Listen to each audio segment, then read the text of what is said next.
بسم اللہ الرحمن الرحیم، سورۃ البقرہ، رکوع نمبر 28۔ میں پورے یقین سے کہتا ہوں دنیا کے بارے میں تو اتنا میرا علم نہیں ہے زیادہ، البتہ پاکستان کے بارے میں یہ یقین سے کہا جا سکتا ہے اس رکوع کے احکامات پر عمل نہ کر کے کئی لوگ اپنی زندگی بیکار کر چکے ہیں۔ ان میں مرد بھی شامل ہیں، خواتین بھی شامل ہیں، خاندان بھی شامل ہیں۔ تو ذہن میں رکھ لیجئے اللہ تبارک و تعالیٰ کے قوانین پر عمل کرنے سے ہی زندگی پرسکون رہتی ہے۔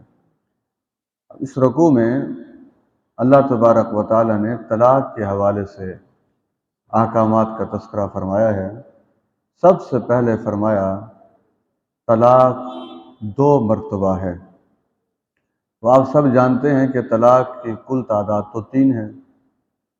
اللہ تبارک و تعالیٰ جو 2 مرتبہ ارشاد فرما رہے ہیں اس کی میں ابھی وضاحت کر دیتا ہوں، لیکن یہ بھی ذہن میں رکھیں عرب میں دین اسلام سے پہلے طلاق کی تعداد مقرر نہیں تھی۔ خواتین بطور خاص یہ باتیں اپنے ذہن میں بٹھا لیں کہ جو قانون سازی کی گئی ہے قرآن مجید میں، وہ ہر مظلوم طبقے کو ظلم سے باہر نکال دیا گیا ہے۔ یعنی اگر آپ سے کوئی پوچھے کہ قرآن مجید کی قانون سازی کی بنیاد کیا ہے، تو آپ ایک لفظ میں ہی سارے جواب دے سکتے ہیں: ظلم کا خاتمہ۔ بس، وہ کسی بھی صورت میں ظلم ہو اس کا خاتمہ قرآن مجید نے کر دیا ہے۔ تو یہ خواتین پر ظلم ہوتا تھا کہ 20 طلاقیں، 30 طلاقیں، 100 مرتبہ کی طلاق، کوئی تعداد مقرر نہیں ہے، وہ عورت بیچاری نہ زندہ رہے اور نہ مر سکے۔ تو دین اسلام نے مردوں کے اس غیر محتاط رویے کو پسند نہیں فرمایا اور طلاق کی تعداد مقرر کر دی کہ 3 طلاقوں کے بعد جو نکاح ہے وہ ختم ہو جائے گا۔ اب اصل بات یہ ہے، یہ جو طلاق 2 مرتبہ کے الفاظ ہیں یہ بتاتے ہیں کہ طلاق ایک ایک کر کے دینی چاہیے۔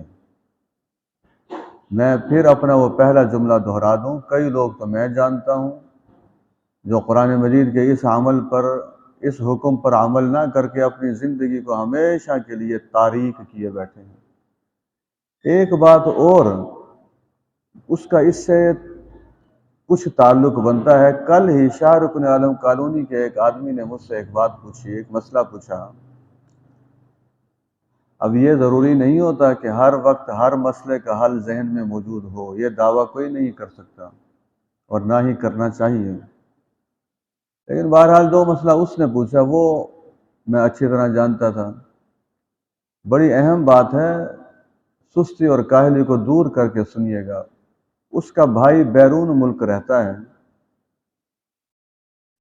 نکاح ہو چکا ہے اور 3 سال ہو گئے ہیں، وہ شادی نہیں ہو سکی بیرون ملک ہونے کی وجہ سے۔ انہیں کسی نے یہ بتایا کہ اب یہ جو نکاح ہے یہ بس ٹوٹ گیا ہے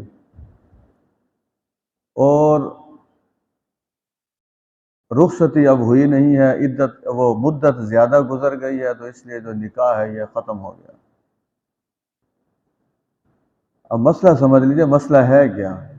مسئلہ وہ یہ ہے کہ اگر کسی عورت کا شوہر غائب ہو جائے اور تمام ذرائع اس کے ڈھونڈنے کے استعمال کر لیے جائیں، خبریں پوچھی جائیں، کوئی خبر نہ ہو، تو پھر امام مالک رحمۃ اللہ علیہ کے نزدیک یہ ہے کہ 4 سال تک انتظار کیا جائے گا۔ 4 سال کے بعد قاضی اس عورت کو گویا کہ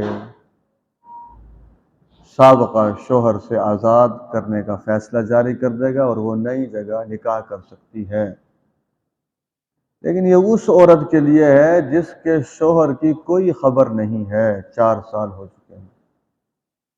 اب جس آدمی کا نکاح ہوا ہے اور ٹیلی فونیکلی اس کا روزانہ گھر سے رابطہ ہوتا ہے اور جہاں نکاح ہوا ہے ان سے بھی رابطہ ہے، اس کا اور اس کا آپس میں کیا تعلق ہے؟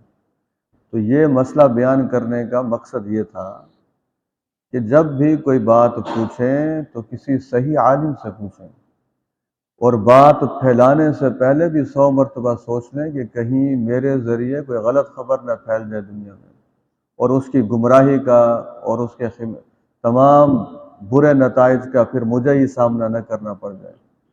طلاق کے حوالے سے ہی پاکستان کا ایک علاقہ ہے لاوا چکوال کے قریب،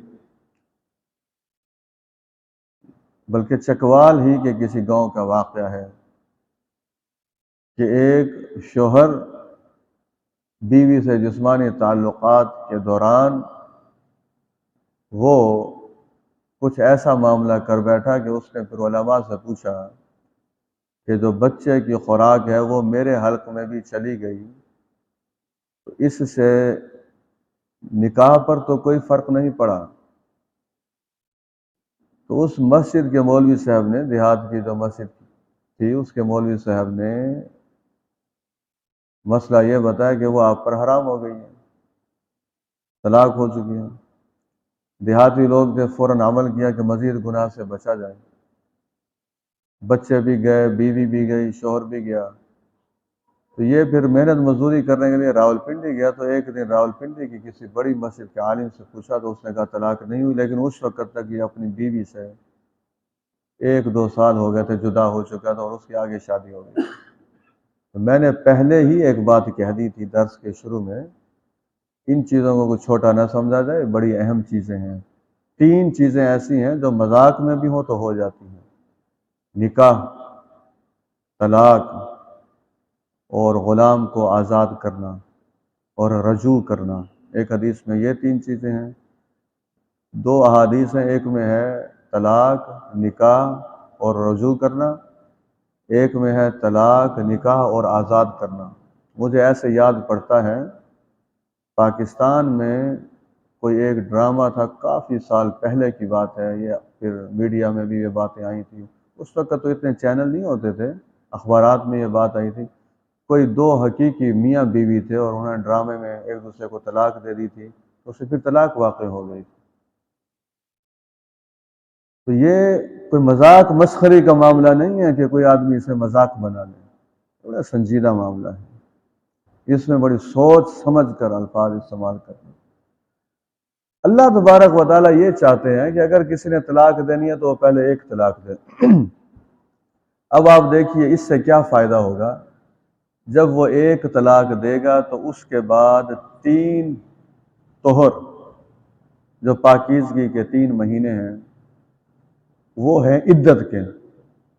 اب بیوی بھی سوچے گی، خامد بھی سوچے گا کہ یہ جو ہمارے درمیان غلط فہمی پیدا ہوئی ہے، کچھ لوگ سمجھائیں گے، ایک دوسرے کو سمجھنے کا موقع ملے گا، غلط فہمی دور کرنے کا موقع ملے گا، اپنے جو فیصلے ہیں انہیں بہتر کرنے کا موقع ملے گا۔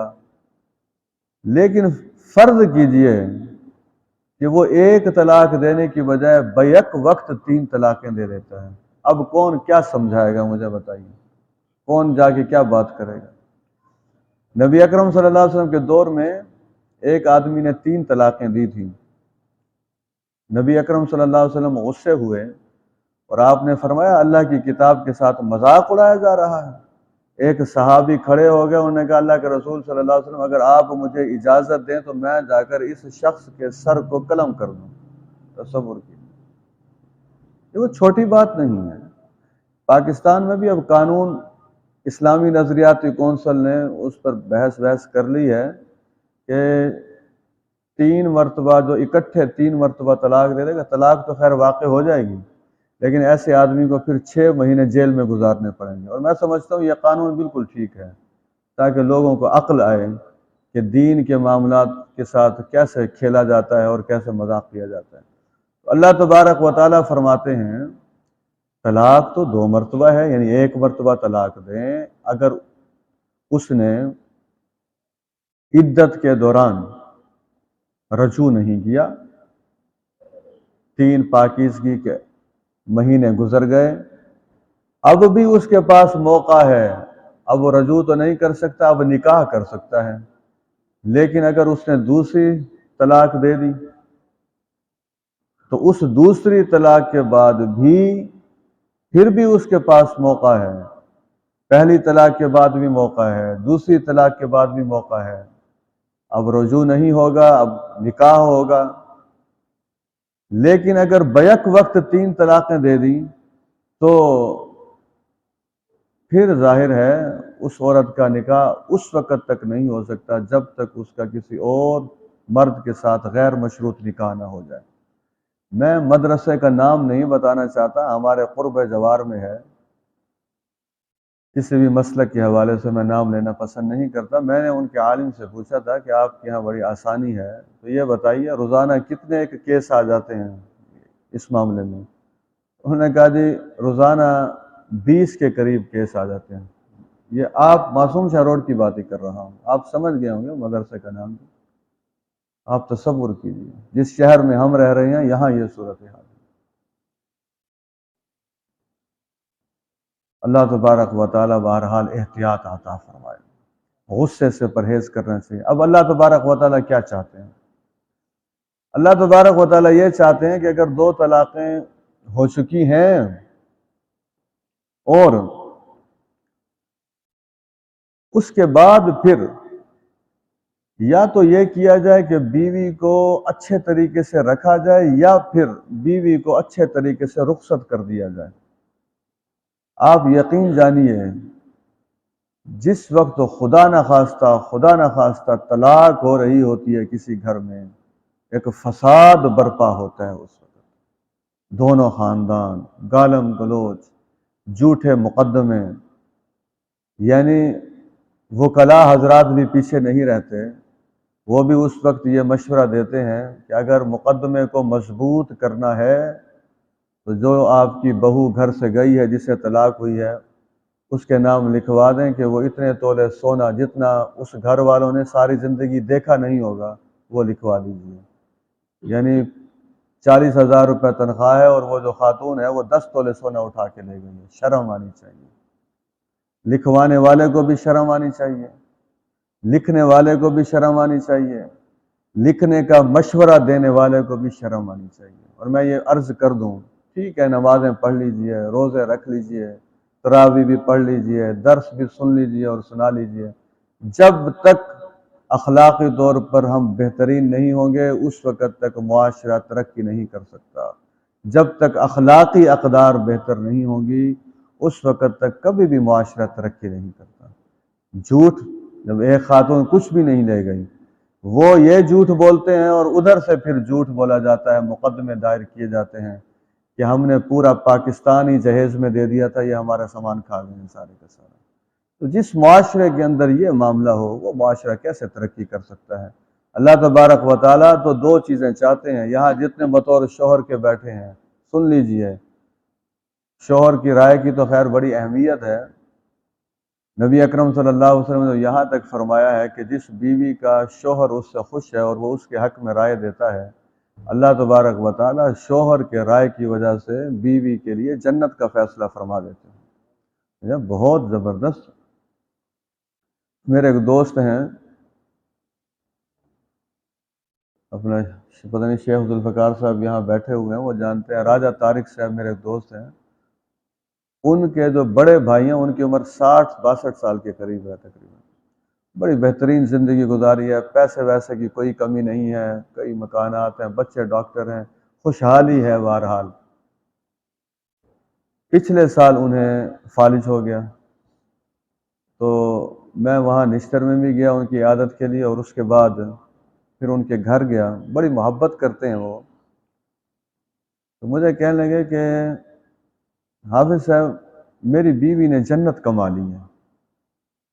میں نے کہا جی اب آپ کی ایج 62 ہے تو بیوی کی بھی ظاہر ہے اتنی عمر ہوگی، 2-3-4 سال کا فرق ہوتا ہے۔ انہوں نے کہا وہ نہ پوچھیں رات دن وہ کیسے میری خدمت کر رہی ہے۔ ایک جو شوہر کی رائے ہوتی ہے وہ بہت زبردست رائے ہوتی ہے، یعنی بیوی اور شوہر کا ساتھ صرف صحت کے حوالے سے نہیں ہے، بیوی اور شوہر خدا نخواستہ کوئی ایک بیمار پڑ جائے۔ جماعت اسلامی کے بانی مولانا مودودی رحمۃ اللہ علیہ کے بارے میں آتا ہے، جب ان کی بیوی بیمار ہوتی تھی تو مولانا مودودی رحمۃ اللہ علیہ جماعت اسلامی کے پروگرام، یہ جو رسالہ یا باقی جو لکھنے کے موضوعات ہوتے ہیں وہ سارا کام وہ وائنڈ اپ کر دیتے تھے، سارا کام ختم۔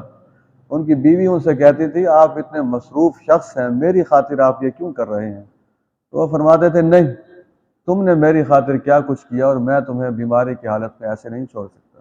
تو ایک جو اچھا شوہر ہوتا وہ سوال بھی پیدا نہیں ہوتا۔ البتہ آپ میرے اس فقرے سے اتفاق کریں یا نہ کریں، میں تو یہ بات مانتا ہوں کہ جو محبت، جو خیر خواہی اور جو جذباتی کیفیت شوہر کی بیماری پر بیوی کی ہوتی ہے، شاید شوہر بیوی کی بیماری پر وہ کیفیت دکھا نہیں سکتا۔ بہرحال ایک جو اچھی بیوی ہوتی ہے وہ اپنے شوہر کے لیے ہر لحاظ سے وہ اس کی سازگار اس کے لیے ہوتی ہے اور اچھی زندگی کی ایک ساتھی بن جاتی ہے۔ اللہ تبارک و تعالیٰ یہی چاہتے ہیں کہ زندگی رونے پیٹنے والی زندگی قرآن مجید میں نہیں ہے، یہ ذہن میں رکھ لیجیے۔ یا تو زندگی گزارو بہترین طریقے سے، اور اگر اس نتیجے پر پہنچے ہو نہیں گزر سکتی تو پھر بہترین طریقے سے رخصت کر دیجیے۔ آپ خود سوچئے، ہمارے جماعت اسلامی کے ایک دوست ہیں، قاری صاحب جانتے ہیں، مولانا روشن غنی صاحب، اللہ تبارک و تعالیٰ انہیں شفاء کاملہ عطا فرمائے، انہیں بھی فالج ہو گیا۔ انہوں نے خود مجھے یہ بات بتائی، انہوں نے کہا کہ جو میری پہلی بیوی تھی میں نے انہیں کافی اچھی انڈرسٹینڈنگ تھی، لیکن بہرحال اس کے بعد طلاق ہو گئی۔ تو کہنے کہ طلاق کے باوجود ہمارے جو خاندانی تعلقات ہیں وہ کمزور نہ پڑے، اور جب میں گزرتا تھا اور میرے سسر صاحب بھی گزرتے تھے گلی میں تو ہم دونوں ایک دوسرے کو بہترین طریقے سے ویسے ہی سلام کرتے تھے جیسے پہلے سلام کیا کرتے تھے۔ کیا اتنا بڑا دل آپ دیکھتے ہیں؟ اتنا بڑا دل ہو جائے گا وہ تو پھر سارا ہی سسٹم چیپٹر ہی پھاڑ دیا جاتا ہے، سارے ورقے پھاڑ دیے جاتے ہیں سارے، وہ پھر نسل در نسل چلے گی یہ دشمنی۔ قریبی رشتے، چچا، ماموں، تایا، انہی رشتوں میں آپ دیکھ لیجئے ختم، طلاق ہوئی نہیں اور رشتے ختم ہو گئے سارے کے سارے۔ اللہ تبارک و تعالیٰ یہی چاہتے ہیں کہ ایسے موقع پہ خیر خواہی ہو۔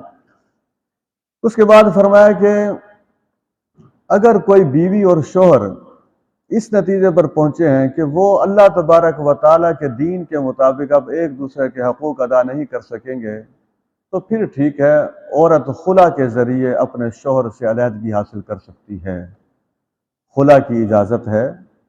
حضرت عمر فاروق رضی اللہ تعالیٰ عنہ کے پاس ایک عورت آئی تھی، وہ شوہر سے اتنی تنگ تھی کہ حضرت عمر فاروق رضی اللہ تعالیٰ عنہ جیسے جہاندیدہ شخصیت نے اس عورت کے بارے میں یہ فیصلہ فرمایا کہ اسے کسی تنگ جگہ پر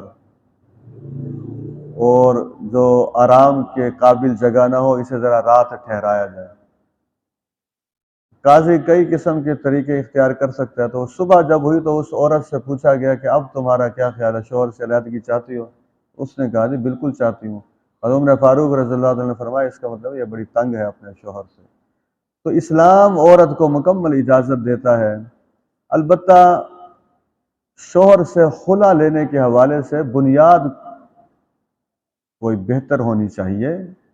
خام خوابی ایسے خاندان نہ ٹوٹتے رہیں، وہ ذمہ داری ادا نہیں کرتا، بچوں کے حقوق ادا نہیں کرتا، معاشی مشکلات ہیں، اخلاقی رویہ ٹھیک نہیں ہے، اس قسم کی جو چیزیں ہیں اس کی بنیاد پر بہرحال عدالت سے خلا لی جا سکتی ہے۔ تیسری بات جو اس رکوع میں ہے، پاکستان میں اس میں کھیل کھیلا جاتا ہے اور نبی اکرم صلی اللہ علیہ وسلم نے لعنت اللہ کی طرف سے قرار دی ہے اس شخص پر جو اپنی خدمات پیش کرتا ہے کہ جس عورت کو اس کے شوہر نے 3 طلاقیں دے دی ہیں، اب وہ دوبارہ اپنے پہلے شوہر سے نکاح کرنا چاہتی ہے، تو میں اس عورت کے ساتھ 2 دن کے لیے، 3 دن کے لیے، 1 ہفتے کے لیے نکاح کرنے کے لیے تیار ہوں، اتنے پیسوں کے عوض۔ تو ذہن میں رکھ لیجئے جو یہ خدمات پیش کرتا ہے پھر اس کی خدمت کرنے کے لیے جہنم کافی ہے۔ تو اللہ تبارک و تعالیٰ کے دین کا مذاق نہ اڑایا جائے۔ جو نکاح ہوگا اس عورت کا 3 طلاقوں کے بعد دوسری جگہ پر وہ غیر مشروط نکاح ہوگا، اس میں کوئی یہ کنڈیشن طے نہیں کی جائے گی کہ آپ نے لازمی طلاق دینی ہے اتنے دنوں کے بعد. وہ تو علیحدہ بات ہے کہ اس کے بعد طلاق ہو جائے اور پھر وہ اپنے پہلے شوہر کے ساتھ نکاح کرنا چاہتی ہے تو ٹھیک ہے. حضرات محترم، جہاں یہ رکوع مکمل ہوتا ہے اسی کے ساتھ ہی اگلے رکوع میں ایک بہت اہم بات ہے، وہ بھی غور سے سن لیجیے. میں نے ابھی آپ کو بتایا تھا، اب رکوع نمبر ہم 30 کی طرف آ گئے. میں نے ابھی بتایا تھا کہ اگر کوئی شوہر اپنی بیوی کو ایک طلاق دیتا ہے اور پھر وہ عدت کے دوران رجوع نہیں کرتا، عدت گزر گئی، اب اس عورت سے اور لوگ بھی نکاح کر سکتے ہیں، پہلا جو شوہر ہے وہ بھی نکاح کر سکتا ہے. واقعہ ذرا کھلی آنکھوں سے سن لیجئے، بڑا اہم واقعہ ہے. ہوا یوں، نبی اکرم صلی اللہ علیہ وسلم کے ایک صحابی کی بیٹی اور دوسرے صحابی کی وہ بہن تھی، باپ بیٹا تھے. انہوں نے رشتہ کیا تو ظاہر ہے وہ بھی نبی اکرم صلی اللہ علیہ وسلم کے صحابی سے ہی رشتہ ہوا.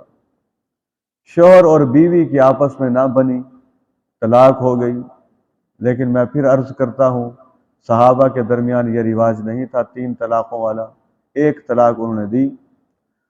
اس کے بعد جب عدت مکمل ہوئی تو اس خاتون صاحبہ کے رشتے آنا شروع ہو گئے. تو پہلے شوہر نے بھی رشتہ بھیج دیا.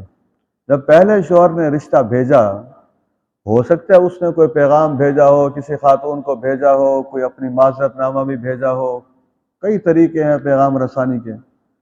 وہ جو بیوی طلاق لے کر آئی تھی، یعنی جسے طلاق ملی تھی، اس کی آمادگی یہی تھی کہ میں اسی شوہر کے ساتھ ہی شادی کرتی ہوں جس نے مجھے طلاق دی ہے.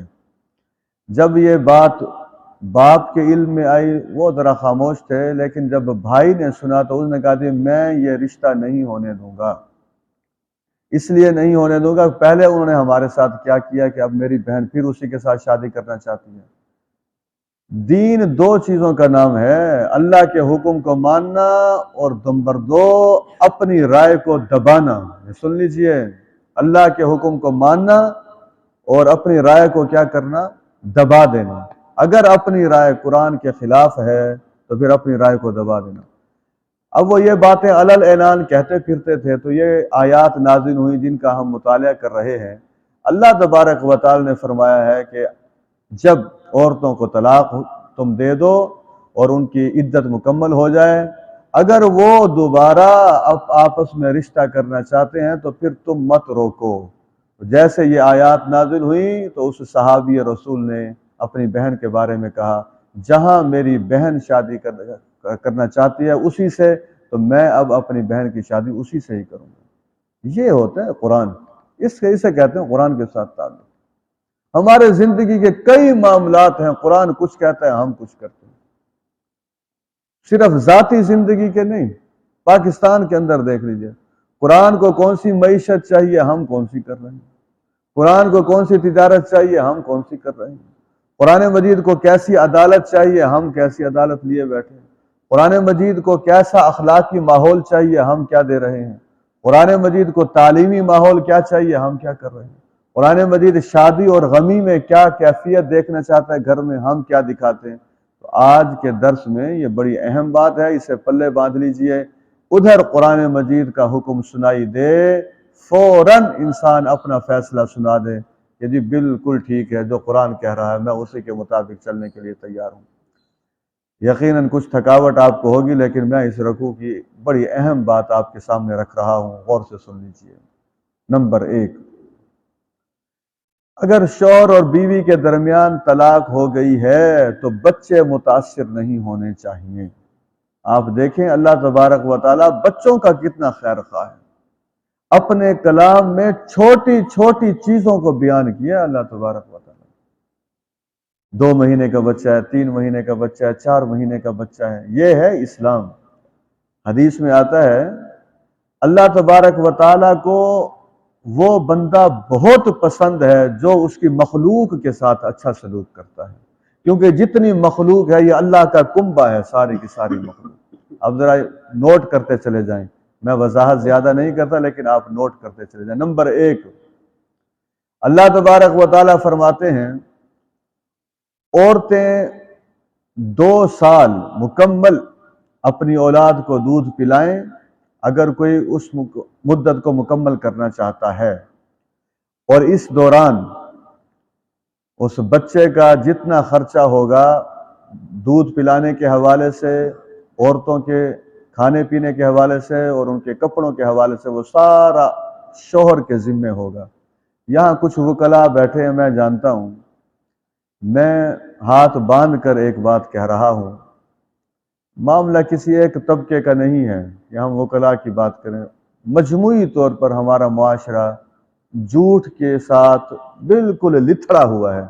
اب مثلا یہ دیکھیے، طلاق ہو گئی ہے، ایک بیوی نے دائر کر دیا مقدمہ خرچے کا، اچھا جی، شوہر کی تنخواہ ہے فرض کیجئے 25,000 روپے۔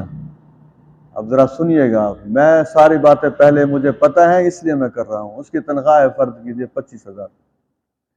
اب جو عورت مقدمہ کرے گی تو اس کے گھر والے اسے مشورہ دیں گے کہ تو نے اگر 10,000 لکھا تو تجھے کیا ملے گا؟ تو ایسے لکھ کہ میرا شوہر جو ہے نا وہ 1,00,000 روپے کماتے ہیں، چلیں جناب 1,00,000 روپے۔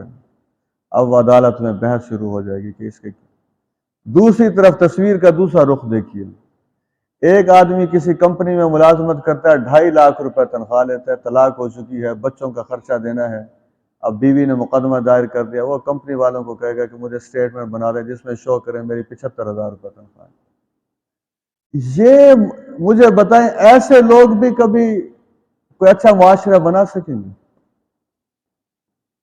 ہم ترقی کر سکیں گے کبھی؟ کیوں قرآن مجید کا مذاق اڑاتے ہیں؟ کیوں جھوٹ کا سہارا لیتے ہیں؟ سنیے اللہ تبارک و تعالیٰ کیا فرماتے ہیں۔ اللہ تبارک و تعالیٰ فرماتے ہیں ہم ہر شخص پر صرف اس کی حیثیت کے مطابق بوجھ ڈالتے ہیں، بس۔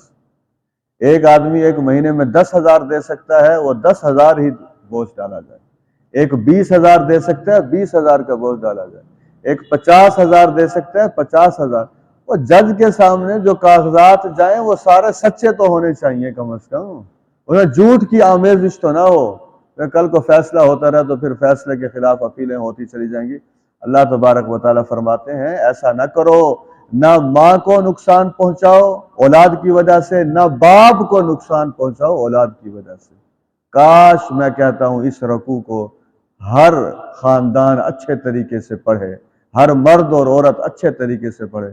وکیل صاحب سے پوچھ لیجئے فیملی کیسز کتنے ہیں، کتنے فیملی کیسز ہیں، معصوم بچے سارے بلک رہے ہیں، بالکل بچے تعلیم داؤ پہ لگ گئی، اخلاقیات داؤ پہ لگ گئے، زندگی ساری کی ساری داؤ پر لگ گئی صرف باپ اور ماں کے جھگڑے کی وجہ سے۔ کیا ایک اچھا معاشرہ تشکیل پائے گا؟ اللہ تبارک و تعالیٰ فرماتے ہیں کسی کو کوئی تکلیف نہ دی جائے، ماں زیادہ وصول کرنے کے لیے خام خواہ کی غلط بیانی نہ کرے، اور جو شوہر ہے وہ بھی اسے دینے کے حوالے سے بخل کا مظاہرہ نہ کرے، اور اگر شوہر نہیں ہے تو پھر جو اس کے وارث ہیں وہ یہ ذمہ داری ادا کریں۔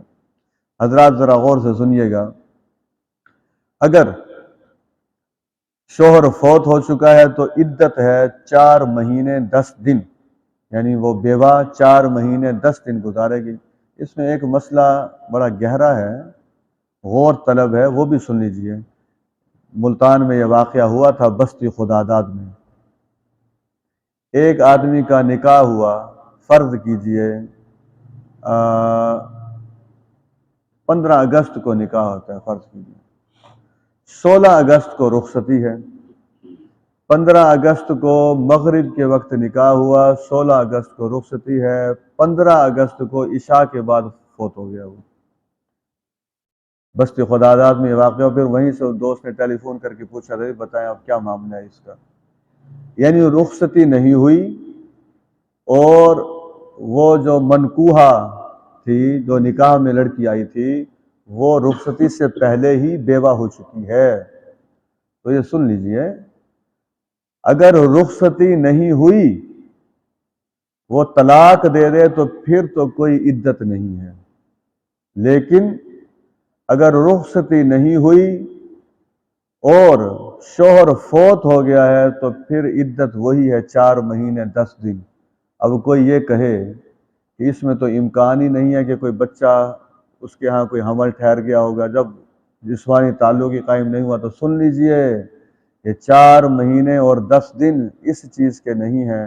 اصل میں عورت کے نزدیک جو شوہر کے رشتے کی اہمیت ہے وہ اور کسی رشتے کی نہیں ہے۔ جتنا غم ہمارے والد رحمۃ اللہ علیہ جب فوت ہوئے تھے تو میں ان کا نماز جنازہ ہو گیا اور تدفین بھی ہو گئی، تو میں اگلے دن صبح کی نماز سے پہلے اٹھا نماز کے لیے جانے کے لیے، تو میری والدہ محترمہ اس وقت وہ اسی کمرے میں بیٹھ کر رو رہی تھی۔ تو میں بھی اپنی والدہ صاحبہ کے پاس گیا اور میں نے انہیں بھی صبر کے حوالے سے کہا۔ تو ہمارے گاؤں کی ایک خاتون تھی، وہ بالکل ان پڑھ خاتون ہے، کوئی پڑھی لکھی نہیں ہے، لیکن اس نے ایک فقرہ جو کہا وہ شاید میں بھی وہ فقرہ نہ کہہ سکتا تھا۔ تو دو تین اور عورتیں بھی خاموش کروانے لگیں، تو اس خاتون نے کہا تھی ابھی یہ کیسے خاموش ہوں کہ چھت چلی گئی ہیں۔ تو میں سمجھا کہ میں نے کہا واقعی ایک بیوی کے لیے جو شوہر کی اہمیت ہوتی ہے شاید اور کسی رشتے کی اہمیت نہیں ہوتی۔ یہ میں اس لیے کہہ رہا ہوں کہ نبی اکرم صلی اللہ علیہ وسلم کی ایک صحابیہ ہیں، غزوہ احد میں انہیں بتایا گیا آپ کا بیٹا شہید ہو گیا ہے، بھائی کے بارے میں بھی بتایا گیا، باپ کے بارے میں بھی بتایا گیا۔ ظاہر غم زدہ تو تھی لیکن ان کا رد عمل اتنا زیادہ نہیں تھا۔ جب انہیں بتایا گیا کہ آپ کے شوہر بھی شہید ہو گئے ہیں تو پھر وہ غم کی کیفیت بڑھ گئی۔ تو اللہ کے رسول صلی اللہ علیہ وسلم نے فرمایا واقعی عورت کے نزدیک شوہر کی بڑی اہمیت ہوتی ہے۔ تو یہ جو 4 مہینے 10 دن ہیں عدت کے، یہ اصل میں اس غم کی وجہ سے ہیں جو غم کا ایک پہاڑ اس کے اوپر گرتا ہے۔ اب اس دوران آج کے درس کی آخری بات ہے، دین اسلام آپ دیکھیے اصل میں جو احکامات دیے جاتے ہیں یہ فساد کو ختم کرنے کے لیے ہوتا ہے۔ کبھی سوچا کریں کہ قانون کیوں دیتا ہے اللہ تبارک و تعالیٰ؟ 2 چیزوں کے لیے، فائدہ حاصل کرو اور نقصان سے بچ جاؤ۔ اب کیا ہے حکم؟ حکم یہ ہے کہ جو 4 مہینے 10 دن عدت کے ہیں، اس میں اس بات کے امکانات ہیں کہ نئی جگہ شادی کے منصوبے بنائے جائیں، خود وہ عورت بھی کوئی بات کہہ سکتی ہے، اس کے خاندان والے کہہ سکتے ہیں، سسرال والے کہہ سکتے ہیں، کوئی اور پیغام بھیج سکتا ہے۔ تو آپ دیکھیے اللہ تبارک و تعالی کتنی زبردست تعلیمات دیتے ہیں۔ اللہ تبارک و تعالیٰ فرماتے ہیں اس دوران سرسری طور پہ کوئی بات ہو تو وہ ایک علیحدہ بات ہے، لیکن اعلانیہ طور پر کوئی ایسی باتیں نہیں ہونی چاہیے۔ نہ اعلانیہ طور پر نکاح کے پیغامات ہونے چاہیے، نہ اعلانیہ طور پر رشتوں کی باتیں ہونی چاہیے، نہ اعلانیہ طور پر رشتے لینے کے لیے کوئی پہنچ جائے۔ اس سے کیا ہوگا، وہ جو عدت گزار رہی ہے اس کا مقصد فوت ہو جائے گا، وہ افسوس کہاں گیا، وہ صدمہ کہاں گیا، وہ دکھ کہاں گیا۔ البتہ اس میں آخری بات جو میں کہنا چاہتا ہوں وہ یہ ہے، اس دوران عورت کو کوئی خاص لباس پہنا دینا، اس دوران عورت کو گھر کے سب سے زیادہ گندی جگہ پر بٹھا دینا، اس دوران عورت کو غسل کرنے کے قریب نہ جانے دینا، اس دوران عورت کے کبھی کبھی مسکرانے پر بھی پابندی عائد کر دینا، اس دوران عورت کے اچھے کھانے پر بھی پابندی عائد کرنا، اسلام اس قسم کی کوئی پابندی عائد نہیں کرتا۔ ہاں یہ ہے بناؤ سنگھار نہیں کرے گی، سرما نہیں ڈالے گی، اور جو چیزیں اس کی خوبصورتی میں اضافہ کر سکتے ہیں ان سے وہ بچنے کی کوشش کرے گی۔ مقصد پھر وہی ہے جو میں پہلے بتا چکا ہوں، تاکہ لوگ جب دیکھیں تو وہ محسوس ہو کہ شوہر کے جانے کے بعد صدمے کی کیفیت ہے۔ یہ نہ ہو کہ وہ ایسا بناؤ سنگھار ہو کہ یوں محسوس ہو کہ شاید اسی دن کا انتظار کیا جا رہا تھا۔ اللہ تبارک و تعالی ہمیں قرآن مجید کے ان احکامات کا صحیح طور پر فہم نصیب فرمائے۔ وآخر دعوانا الحمدللہ رب العالمین۔ الحمدللہ رب العالمین، اللہم صلی علی محمد النبی الامی وعلی آلہ وصحبہ وسلم۔ اللہم ربنا آتنا فی الدنیا حسنۃ وفی الآخرۃ حسنۃ وقنا عذاب النار۔ اے اللہ جتنے بھائی اور بہنیں بیٹھتے ہیں تھکاوٹ کے باوجود، سب کا بیٹھنا قبول فرما، اپنی شان کے مطابق اجر عظیم عطا فرما۔ اے اللہ ہم سب علم کے پیاسے ہیں، پروردگار آپ کی حکمت کی باتیں اپنے دل میں اتارنا چاہتے ہیں، آپ کے کلام کی تعلیمات کی روشنی میں اپنی زندگی کو بہتر بنانا چاہتے ہیں، پاکستان کو سنوارنا چاہتے ہیں، انسانیت تک پیغام پہنچانا چاہتے ہیں۔ اے اللہ ہمارے ان تمام جذبات کو قبول فرما لے۔ اللہم ربنا آتنا فی الدنیا حسنۃ وفی الآخرۃ حسنۃ وقنا عذاب النار۔ رب ذوالجلال والاکرام جتنے یہاں شوہر کی حیثیت سے بیٹھے ہیں اور جتنی بہنیں بیوی کی حیثیت سے حال میں موجود ہیں، اے اللہ ساروں کو اپنے گھر کا ماحول مثالی بنانے کی توفیق عطا فرما، اور جن کی ابھی شادیاں نہیں ہوئیں پروردگار انہیں بھی شادی سے پہلے اسلامی تعلیمات جان کر ایک بہترین خاندان کی تشکیل کرنے میں کامیابی نصیب فرما۔ وصلی اللہ تعالی علی خیر خلق محمد وعلی آلہ وصحبہ اجمعین برحمتہ۔